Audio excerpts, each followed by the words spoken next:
This is Andrian. And this is Ray. Welcome to the Talk Lab podcast. Every 2 weeks, we'll invite a new guest and In every session, we'll dig into their life, relationships, and perspectives. one question at a time. Let's talk lab! Yay. Welcome to the Talk Lab podcast. This is Andrian. And this is Ray. So this time, we're going to continue to talk about personal finance, but this time, Ray is the expert. We're going to talk about Not how... really. Yeah, I'm beginner. He is. So we're going to talk about how you should invest or the lessons that we've learned through investing actively for around 2 years and learning about it since we are actually in university, but we never really act on it. So now we are going to tell you a bit more about our experience on investing. We're not professional, but we're just going to give you some tips. This is not financial advice, yeah. No, don't take this as a personal finance. It's a personal advice, but it's not a financial advice. Exactly. Yeah. So, Ray, why are we teaching people how to invest, or how are we teaching people to invest? I mean, it's not going to be your typical crash course on how to invest 101. Hopefully, we can give you an idea on how to actually get started to think about investing, and what are some of our key lessons that we went through, right, with investing. Yeah, and why we decided to, start with investing, because it's really the lowest barrier to entry. We're talking about property, real estate. You really need a high amount of capital. Yeah. So I think this is why we put it as part 2, because following from the previous episode, that's more about personal finance, how to save more, how to budget, etc. But now this is where it gets interesting. It's about how can you snowball your savings and letting money work for you, right? And 10x it. I always say. That's what everyone asks, right? Or what's the next 5x? What's the next 10x kind of investment? Honestly, no one knows. Nobody knows. If they know, it's all speculation. But we can play our parts and pick our bets accordingly. Yeah. And then be very patient. Yeah. So without dwelling too much, we can delve into that later. But basically, in this episode, we hope to create awareness that you cannot get rich. Of course, some people can get rich by just working really glamorous jobs, or they've been working for the last, really high positions and they climb a corporate ladder. But to be honest, statistically, that's not going to work out well, right? Because there's only going to be one CEO in every company. Maybe there's only 1% of people, but the rest, 99% of people, we work for a paycheck. So we want to snowball our money through investing. Because we're not going to expect tomorrow you're going to be viral, or you're going to just suddenly be rich and want to Mark 6. So you need to be disciplined and learn how to invest and make the right decision in the financial world. If not, you may lose all your money and just one overnight. Yeah, so basically touching the first concept that I'm going to walk you through today is basically you need multiple sources of income. So basically, you cannot just rely on your earned income. So earned income is basically your active hours that you have to spend, your blood, sweat, and tears in a company, and then you get a paycheck at the end of the month or whatever time you get a paycheck. So that is a very stable kind of income. You can really, plan your budgeting and finances, but it is really just, how much you work is how much you get. That's basically it. So earned income is by far the majority of it, at least in the beginning. Yeah. But you should explore other ways of other sources of income. So another one that is popular is portfolio income. So portfolio income compromises of stock market, the bonds, it could be cryptocurrencies today. It's considered as part of your portfolio income. And I think the last one is really passive. But I think that's really further. Passive is really about, once you actually fully purchase a property, you collect rent from it. That's really passive income. Or if you're a musician or you're a YouTuber, you create content, you get royalty, you get ad revenue. That's also considered passive income. So today we're going to focus more on portfolio income because we feel like it's the lowest barrier of entry, and that's something that we've dealt with in the last 2 years actively, and 3 years. Yeah. So we're going to talk about why we should invest, or definitely why we should invest early. So we're going to put this graph on the video if we can, but do check it out on YouTube. Yeah, but if you're just listening, just imagine if there's a person A that invests starting at 25, they're only investing 5,000 a year for only 10 years. So they no more investing at the age of 34. But person B, they only start investing at 35, also 5,000 a year, and for 30 years in a row, who would earn more? Supposedly, the actual amount that put into the portfolio is definitely person B. Yeah. But he is not the one earning more. It's actually person A who earns more. So this is basically the effect of compound interest, and it gives us the knowledge that we need to start investing early instead of investing 10 years later. You should not like just put all your money into enjoyment, but actually to invest as much as possible in the first 10 years. Then afterwards, you're gonna have a much easier life in terms of retirement or family planning. That's basically what we want to teach or we're gonna tell everyone about. Yeah, so hopefully you heard that elevator pitch from Andrew, right? That basically investing early is almost a guaranteed way of success or actually compounding your wealth or savings. Yeah, but there is an assumption there, right? That the main assumption is like the stock market is always going to generate a positive return. So that is actually quite true if you look from a historical standpoint. But of course, if you look year by year, then of course there are some years that it grows, some years that it actually declines.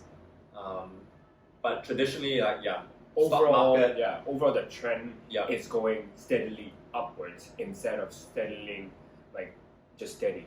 So overall, if you don't look at year by year, it's gonna continue to grow. And we're not just talking about stock market. You can always invest in bond. Bonds normally have a lower interest rate, but they are more stable. So next, we're gonna dive into how much you should actually invest and what sort of items can you be investing in, which Ray is gonna talk a lot more about.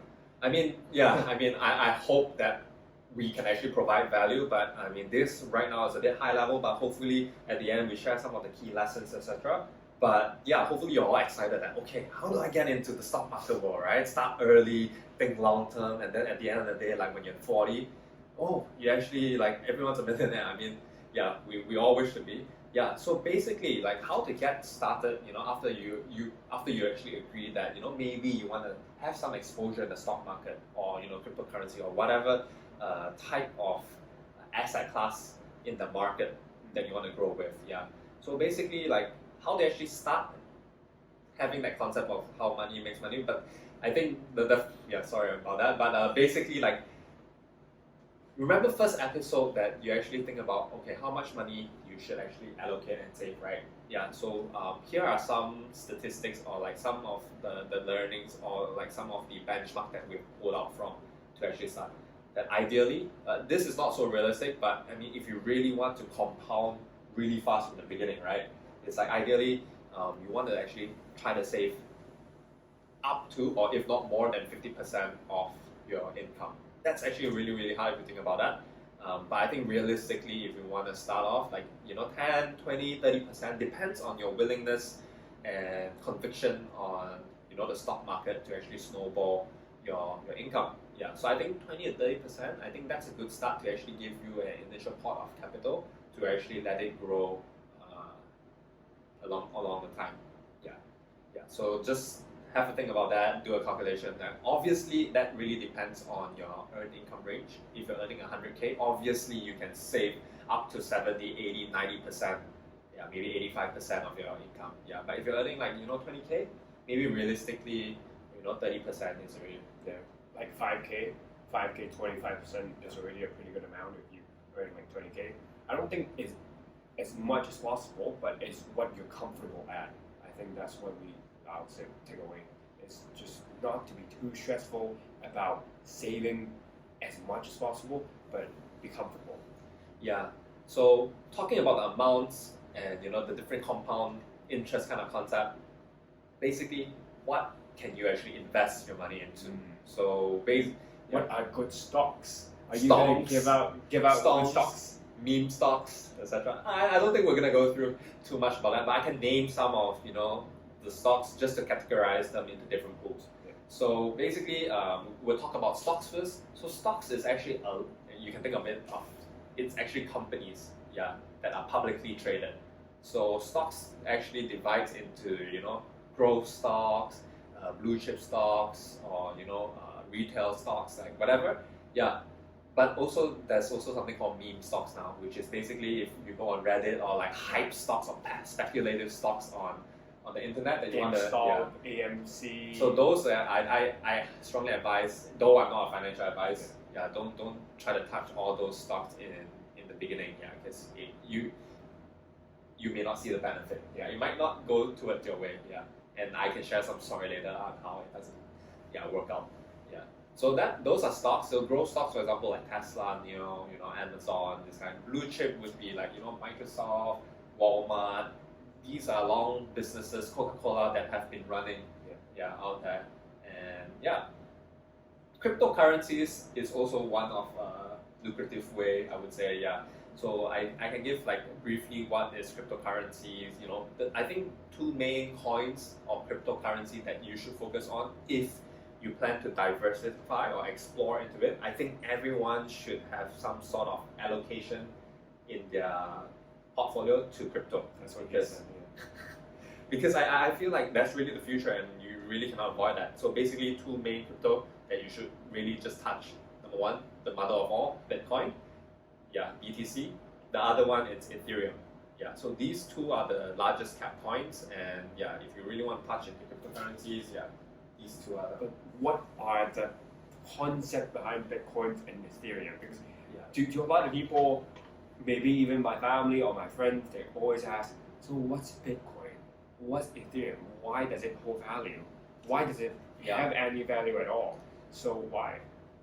So I think we can cover this in like one whole episode. But in short, Bitcoin is basically you can think of it as a digital currency. But I think more and more people start to think of it as a digital store of value, digital gold. Because I think a lot of people want to hedge against inflation, hedge against the dollar, and that's why they really want to invest in Bitcoin so that there's some sort of store of value against inflation. So that's mainly Bitcoin. On top of that is really just a currency, you can think about it. The applications on top of that, I think that it's more to Ethereum. So Ethereum is actually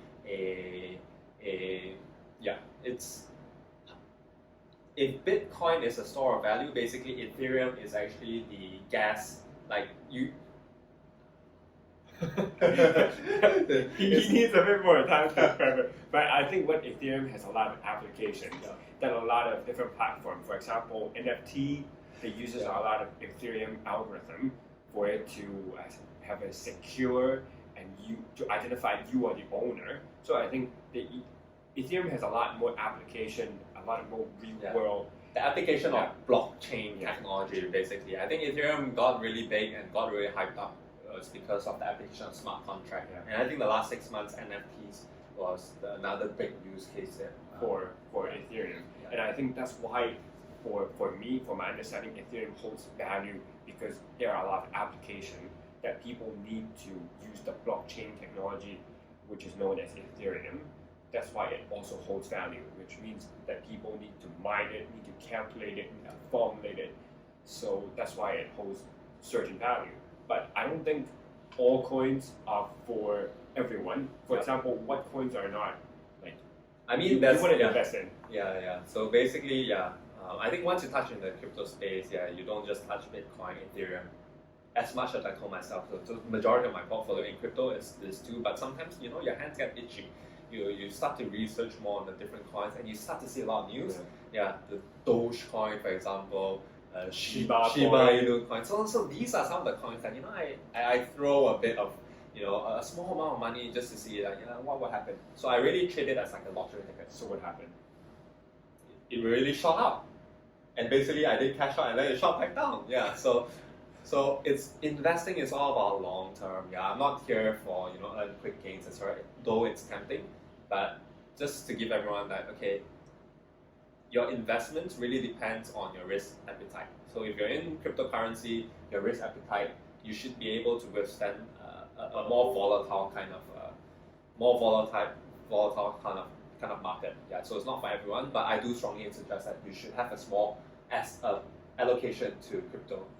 Not financial advice. What if I'm a more conservative person? then we would recommend you to just go ETFs, for yeah. ETFs. Yeah, ETF stands for equity traded fund. If I can do the animation right here, but I don't think I can. But equity traded fund is basically to follow such an index. For example, if you're in Hong Kong, it's following the Hong Kong Hang Seng Index. But if you are in the States, or if you know more about the States, it's basically following S&P 500, NASDAQ, those kind of big index funds. So it will go up and down, up and down.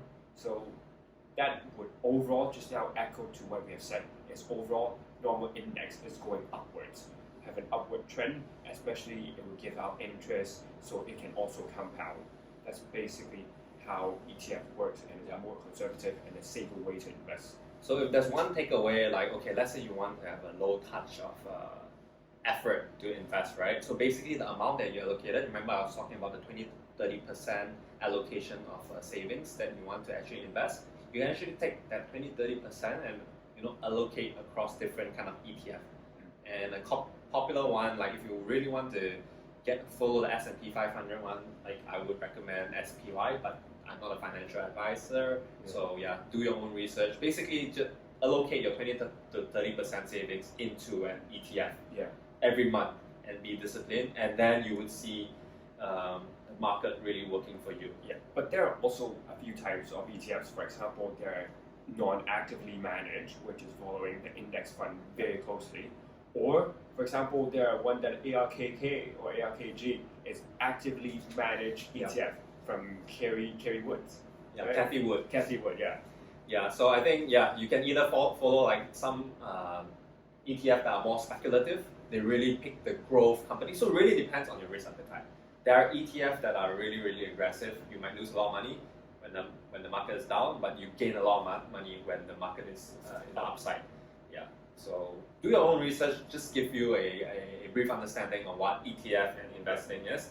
And so I think the next question naturally is like, oh, okay, you already sort of have an idea of the stock market, the cryptocurrency. How can you actually start investing? What kind of platforms you should use? So traditionally, you can use your banks as the brokers, but I find as a millennial, that's not really the main way or the most efficient way, cost-efficient way to actually manage your portfolio. Yeah. I think Ray had an experience to buy stocks on what Standard Chartered, and they charge him $30 USD per transaction.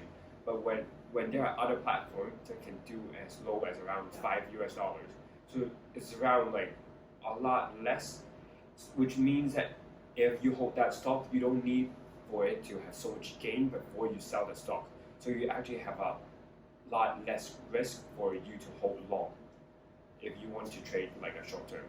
Yeah, because like basically any cost that incurs in your transaction, that is on the investor.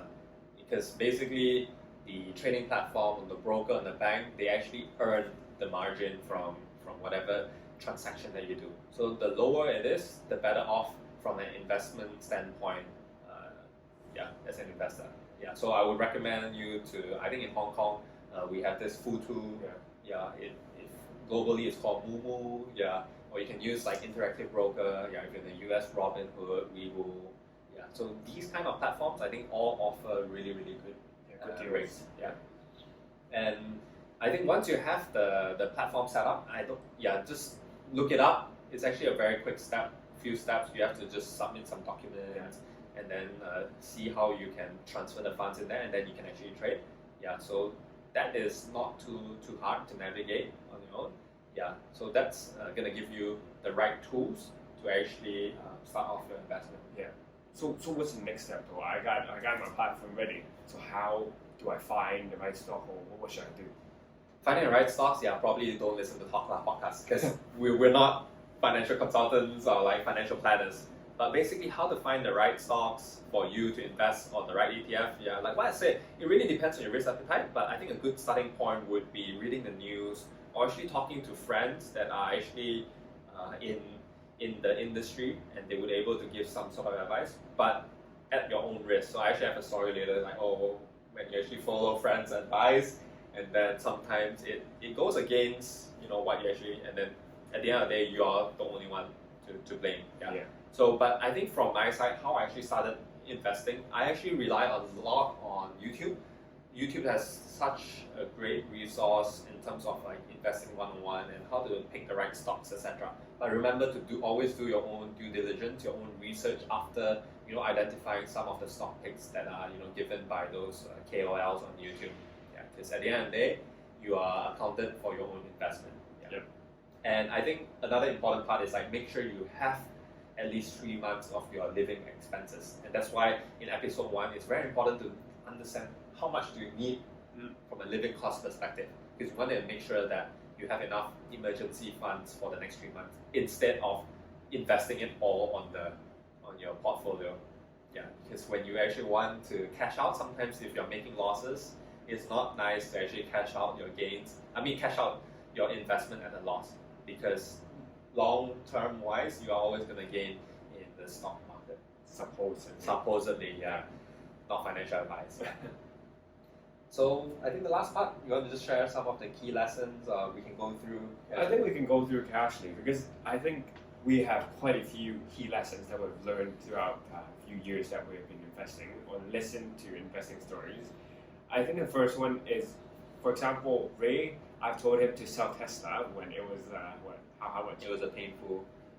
So basically, I got into Tesla before it really went mainstream. It was around $190 pre-split. This was pre-split, so it was around $40 something, right? Yeah, $40-50. And yeah, I was just holding for a couple of months, and then it grew. It actually shot up to 200 something, and then Adrian was telling me like, sell it now, sell it. Yeah, because from Adrian's standpoint, it was like a very speculative stock, and yeah. So basically, I really entrusted Adrian, because to me, I really treat Adrian as a very credible source of news. Yeah, because he's really, someone I look up to. Yeah, so from that, then I decided to sell it. Like 10, 15, 20% profit, but then it went up to 50x. It basically skyball, but because in the end of the day, I actually followed my belief. I actually went back in at a much higher price, but it was a good price. I think I went in like post-split 290. Yeah. Okay. So it's around. I still 2x right now. 3-4x now. It's around 600. Is that 200 something? Yeah. So 3x already. That's 295, so 300. Okay. Yeah. He's at 200. So I averaged up. Yeah. It's around 2x. That's still a pretty good performance. Everyone. Yeah. But that's a lesson for me to learn that if you really believe in a company, whatever people say around you, those are actually some sort of noise or distraction. Sometimes you can treat them as validation, but it's for you to actually validate your thesis on why you actually believe in investing in that company. Yeah. So I think it's also important to have belief on your own research. But sometimes if everyone's telling you to sell GME, GameStop, you should basically sell. Yeah, because that's the difference between like companies that you really see that's like a whole storyline on why they can grow, right? But sometimes like meme stocks like GME, AMC, those businesses are actually really, really, like I would say very standard, right? It's just that people are targeting. Or even struggling. Yeah. I think, but there are people who are going against the hedge funds, going to people who are betting it to go down. It's an interesting movement, So for me, it's like I really enjoy seeing from the sideline on this, which leads to the point that because we're talking about GME, AMC, right? These are all hype stocks. It's very speculative. So the point that I want to say is like, don't chase speculative kind of stocks, or like when you see the news talking about it, and it's like, oh, it's a good time to go in. Everyone's going in. You should go in, and you go in, and it falls. So basically, a lot of the times, like I think like 8 out of 10 times of those situations, it's pretty much hype, and then when you end in, it's like because of fear of missing out the FOMO, and then you entered it, So the moment you hear that it became the big news, it's probably too late to actually step in, So that's some of my advice. You should wait until it's cooled down and then see like, okay, it's a fair price, then only you enter if you really believe in it. And if it eventually takes off the whole way, then it's fine. There are so many other investments that you can actually put your money into. You would definitely regret it, but you just need to know what if it just falls to $0 and you lost everything. Is it worth it? In most of the time, it's not. So we just think that is not a suitable investment in most cases unless you are really in depth and you have a lot of knowledge about the stock. So I think the next one is definitely, I think the most important one is to be patient on stocks. Right? Yep. Like for example, what we hold NEO, I hold NEO as a stock, and that Yeah, he was complaining the whole time because it's a roller coaster basically. it is a roller coaster, and it earned me around what, a few K USD, and it goes back down to losing me a few K USD, and now it go back up to earning me a few K USD. So basically, it's a roller coaster, and you need to be patient of the stock to play out and see how it is. If you trust the fundamentals of the company, then you have nothing to worry about, unless there are sudden news about it going bankrupt or like going out of business. If the fundamentals don't change in the company, it's just noise basically. The price fluctuation, that's just the stock market doing a thing. Yeah. So if the fundamentals don't change, and the price drops, if you really believe, then there's this concept of dollar cost averaging. You actually double down your money, or like you put whatever money that you have, like your 20% for the month, it's like, okay, I'm going to reinvest it into this company because I think it's going to go even higher. Yeah. So it takes a lot of belief on your research on the fundamentals. And also discipline, because when it goes down, you sometimes we want to cut loss. Like, okay, I'm just gonna I'll just accept it. But sometimes you need to be more disciplined, and you need to learn more about different investing strategies for you to actually strike that balance. And I think that's what we wanted to do. We're not experts again, but we wanted to learn a bit more about investing and start looking into it if you haven't. And if you have, maybe learn some new skills. Yeah, I think the main point is just to, I think we sort of can wrap it up. Yeah, because I don't want to keep this too long, but basically get yourself exposed slowly. Yeah, even though we encourage 20 to 30%, but feel whatever amount that you're comfortable exposing yourself into the market, do it. And then in that process, you learn. Whether you make money, you lose money. But in general, if you're patient, you just hold on to a stock, 9 out of 10 times you're going to make money, unless it's a very shit kind of stock, like penny stock. That's why stick to companies with good fundamentals, and then you see it play out and grow accordingly. Yeah, that would be the wrap on our second episode, and thank you for watching or listening on Spotify, Apple Podcasts, or watching us on YouTube. Right? Hopefully you found this useful, and I think going forward we'll start inviting back some guests, but hopefully this whole idea of personal finance is going to be very useful because we feel that it has helped us. Hopefully it will help you, and if it helps you guys, share it to your friends, your family, colleagues. I don't think you should share family, I think, but hey, you never know, like some people at their 40s, 50, it will be helpful for their retirement. Exactly. Right. So if you have any comments, feel free to DM us and we'll look at it and we'll see if any improvements are needed. Okay, thank you very much. See you. Goodbye. Bye.